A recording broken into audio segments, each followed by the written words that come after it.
चिराग पासवान चले गए, एकदम चरण वंदना करने लगे। आज माला जप रहे हैं, अरे माला जप रहे दिन भर। वो एगो कुर्सी कुमार थे, ये भी कुर्सी प्रेमी, स्वघोषित राम के स्वघोषित हनुमान। अरे ये तो इतने स्वार्थी आदमी है ना चिराग पासवान, इतने स्वार्थी इंसान है, अपने स्वार्थ के आगे इनको कुछ सोचता ही नहीं है। अरे जो इंसान अपने पिताजी की खून और पसीने से सिंची हुई पार्टी को दो टुकड़े में बंटवा दिए, सामान को घर से बाहर फेंकवा दिए, बाबा साहब भीमराव अंबेडकर का अपमान, उनकी मूर्ति तोड़वाई गई, सदन में अमित शाह जैसा एक तड़ीपार जो है बाबा साहब भीमराव अंबेडकर का मखौल उड़ाया, तब ये चिराग पासवान के मुंह से दो बोल नहीं निकले। लेकिन जब चुनाव लड़ेंगे तो दलित वाले सुरक्षित आरक्षित सीट से जाके चुनाव लड़ते हैं। शर्म है थोड़ा भी इनको? बताइए ना, अपने माँ तक को मरी हुई माँ का भी उन्होंने कोई सम्मान नहीं छोड़ा। चले थे कसम खाने कि जब तक नीतीश जी को कुर्सी से नहीं उतारेंगे तब तक पगड़ी भी नहीं खोलेंगे। ना नीतीश जी कुर्सी से उतरे और अपने मरी हुई माँ से जो उन्होंने कसम खाया था ना, उसको भी नासे कर दिया इन्होंने। क्या ये सब कुछ कहने लायक आदमी है। लेकिन आपके मार्फत से मैं कहना चाहूंगी चिराग पासवान और जो भी पासवान नेता है ना भाजपा में या जदयू में, चुल्लू भर पानी में आप लोग डूब मरिए। नमस्कार, मैं विकास सिंह। देखिए, बिहार में रोजगार को लेकर जंग छिड़ी। एक तरफ तेजस्वी यादव रहे तो दूसरी तरफ नीतीश कुमार। तेजस्वी यादव ने 17 महीने में 5 लाख से अधिक रोजगार दिया, तो अब उस रोजगार को पूरा करने के लिए और उसको तय करने के लिए तेजस्वी यादव का 5 लाख का रोजगार को नीतीश कुमार हकमारी करने लगे। हकमारी अपने ही लोगों की, बिहार की जनता की। और नीतीश कुमार ने एक फैसला ले लिया और फैसला लेने के साथ साथ एनडीए के तमाम दिग्गज नेताओं को अपने घुटने पर लाकर अपने सामने खड़े कर दिया। जी हां, नीतीश कुमार का फैसला पासवान समाज के लिए आया और अब वो आग बबूला हो गए हैं पासवान समाज। कुछ दिन पहले तक पासवान समाज जो है वो बीजेपी के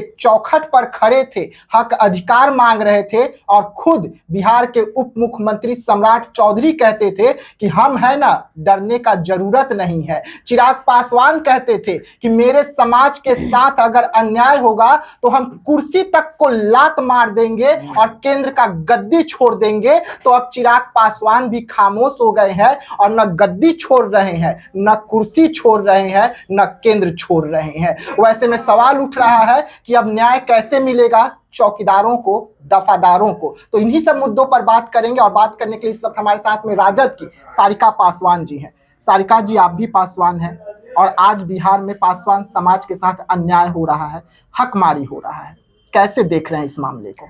देखिए, दफादार चौकीदार का जो पद है वो परंपरागत पद है और 50 नहीं 60 सालों से ये लगातार आपने देखा होगा कि वहाँ पे जो नियुक्ति होती है वो पासवान समाज के पीढ़ी दर पीढ़ी जो नियुक्तियाँ वो होती थी और इस को लगातार लेकर के लोग प्रदर्शन भी कर रहे थे। हमारे नेता तेजस्वी यादव जी के भी समक्ष हैं और तेजस्वी यादव जी ने बड़े मजबूती के साथ बहुत सकारात्मक तरीके से हमारे साथ खड़े थे और उन्होंने पत्र लिखा तुरंत मुख्यमंत्री जी को, नीतीश जी को, कि इनकी हकमारी नहीं होनी चाहिए किसी कीमत पे, आप देख लें। और मुख्यमंत्री जी ने तो उस समय आश्वासन भी दिया था। लेकिन मुख्यमंत्री नीतीश कुमार जी हमेशा से ही पासवान विरोधी हैं और इसमें कहीं ना कहीं बहुत बड़ा योगदान जो है ना चिराग पासवान का रहा है। एक समय में चिराग पासवान दिन भर पानी पी पी कर नीतीश जी को गरियाते रहते थे और नीतीश जी क्या करते थे, पूरे पासवान समाज को टारगेट करते रहते हैं। पोस्टिंग में देख लिया, किसी का फलाना पासवान नाम है, हटाओ जी इसको, कहीं पे टिकट देना है, पासवान है इसको हटाओ, क्या करेगा। इसका सबसे बड़ा कारण रहा है चिराग पासवान। चिराग पासवान उस समय गाली देते थे, खूब बढ़िया, भोगा किसने? हमारे समाज, हमारे समुदाय के लोगों ने। फिर यही चिराग पासवान चले गए, एकदम चरण वंदना करने लगे। आज माला जप रहे हैं, अरे माला जप रहे दिन भर। वो एगो कुर्सी कुमार तो ये भी कुर्सी प्रेमी, स्वघोषित राम के स्वघोषित हनुमान। अरे ये तो इतने स्वार्थी आदमी है ना चिराग पासवान, इतने स्वार्थी इंसान है, अपने स्वार्थ के आगे इनको कुछ सोचता ही नहीं है। अरे जो इंसान अपने पिताजी की खून और पसीने से सिंची हुई पार्टी को दो टुकड़े में बंटवा दिए, सामान को घर से बाहर फेंकवा दिए, बाबा साहब भीमराव अंबेडकर का अपमान, उनकी मूर्ति तोड़वाई गई, सदन में अमित शाह जैसा एक तड़ीपार जो है बाबा साहब भीमराव अंबेडकर का मखौल उड़ाया, तब ये चिराग पासवान के मुंह से दो बोल नहीं निकले। लेकिन जब चुनाव लड़ेंगे तो दलित वाले सुरक्षित आरक्षित सीट से जाके चुनाव लड़ते हैं। शर्म है थोड़ा भी इनको? और आज हमारे पासवान समुदाय के लोगों का हकमारी हो रहा है। गए थे ये वहां ना हाजीपुर में प्रदर्शन कर रहा था तो सब हाजीपुर और पटना में जो प्रदर्शन हो रहा था, दिल्ली से आए थे हेलीकॉप्टर से। हेलीकॉप्टर उनका चुनाव चिन्ह है, प्रचार करने आए थे, प्रचार करने आए थे, जूस लेकर आए थे। ये जो गुजराती फर्स्ट वाला आदमी जो है ना, ये प्रचार करने आए थे अपने चुनाव चिन्ह का, आए थे, जूस पिला रहे थे, दिल्ली वाला जूस आश्वासन दिए थे। किसको आश्वासन दिए थे? किससे आप आश्वासन मांगते? सरकार आपकी, केंद्र में सरकार आपकी, बिहार में आपकी सरकार आपकी, तो आपको भाई बोलना किसको था? तेजस्वी यादव जी से बोल के करवाना था आपको, कि सारिका पासवान जी से आपको परमिशन चाहिए था? अरे चिराग पासवान जी, आप ही को करना था, आप ही के लोगों को करना था, आप ही की सरकार है, आप ही के हस्ताक्षर से होना था, तो आप आश्वासन कहां और किस? भाई ये तो ठगने का काम किया आपने। मुख्य प्रवक्ता जो है उनके पार्टी के राजेश भट्ट जी, उनका कल भी बयान निकल के सामने आया कि चिंता का कोई विषय नहीं है, चिराग जी लगातार नीतीश कुमार से संपर्क साधे हुए हैं इस मुद्दे को लेकर। ना चिंता नहीं करना है, आप चिंता मत कीजिए, आपको हम चिता पे बैठा देंगे। बैठा दिया आज उन्होंने, निकल गया वैकेंसी, जनरल वैकेंसी। हाँ, तो चिंता से चिता तक का तो आपने रास्ता तय करवा दिया हमारे लोगों को। अब क्या बचा है हमारे लिए? अब तो यही ना बात है भाई, लोकतंत्र का जमाना है। पासवान समाज, दुसाध समाज जो है वो वोट की ताकत से बतलाएगा इनको, चिराग जी को भी बतलाएगा। और जो पासवान के हकों की बात नहीं करते हैं ना, वो पासवान कहलाने लायक नहीं है। आप मत वोट मांगा कीजिए।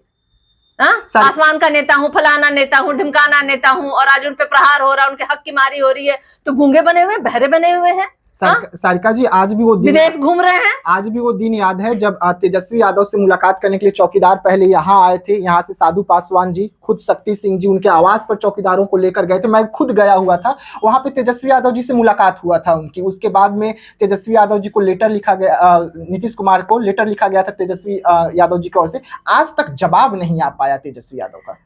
देखिए, नीतीश जी किसी के प्रश्न का जवाब नहीं देते हैं, है ना। और तेजस्वी यादव जी जो है ना, लगातार लड़ाई लड़ रहे हैं। मैं तो खुद अपने तमाम भाइयों से मैं मिली हूँ, उनके पत्र को मेरे पास, मेरे तक भी आया था, और मैं उनके साथ खड़ी हूँ।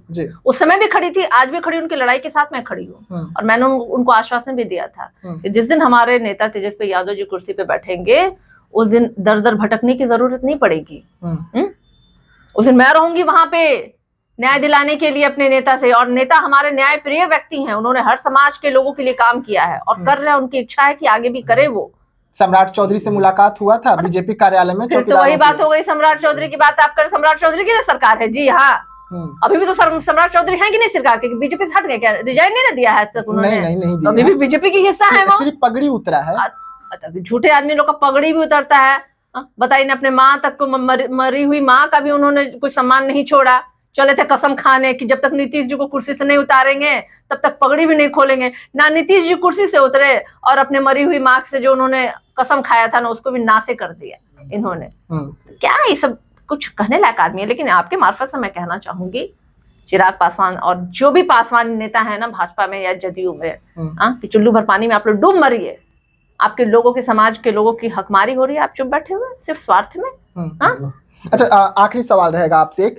चौकीदार के मुद्दे पर आखिरी विधानसभा सत्र एक बाकी है चुनाव से ठीक पहले, तो क्या उसमें तेजस्वी यादव जी और आपकी पार्टी इनका मुद्दा विधानसभा में उठाएंगे? क्योंकि ये आखिरी लड़ाई होगी। अगर आप ऐसा करते हैं तो तमाम जो चौकीदार 55 से 60 हजार परिवार है वो आपके साथ जुड़ जाएंगे।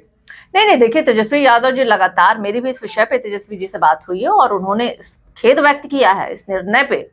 और उन्होंने पहले भी मुख्यमंत्री जी को पत्र लिखा था, और उन्होंने कहा है कि हम आगे भी इस विषय पे लगातार बात करते रहेंगे जब तक कि हमारे भाइयों की जो है ना अधिकारों की हम सुरक्षित ना कर ले। और इसमें लगातार उन्होंने आश्वासन दिया है कि हमारी लड़ाई के साथ वो खड़े हैं, हमारे तमाम भाइयों की लड़ाई के साथ वो खड़े हैं। चलिए, सारिका पासवान को आप सुन रहे थे। सारिका पासवान ने यहाँ पे साफ तौर पे चौकीदारों को ये बता दिया कि पार्टी उनकी है, उनके साथ ये खड़े हैं और डट के खड़े हैं। नीतीश कुमार से तेजस्वी यादव लगातार संपर्क साध रहे हैं, लेकिन नीतीश कुमार के ओर से एक भी जवाब तेजस्वी यादव, जो बिहार के नेता प्रतिपक्ष है, उन्हें नहीं आ रहा है। तेजस्वी यादव को जवाब तो नहीं आ रहा है, पर नीतीश कुमार ने फैसला ले लिया, जनरल वैकेंसी जो है ओपन कर दिया। और बीजेपी को, अब बीजेपी के साथ साथ चिराग पासवान जो इस वक्त नीतीश का माला जप रहे हैं, उन्हें घुटने पर लाकर बिहार में जरूर खड़ा कर दिया। तो ऐसे तमाम खबरों के लिए रहिएगा हमारे साथ। खबरों का सिलसिला लगातार इसी तरीके से जारी रहेगा। धन्यवाद। बंद करो।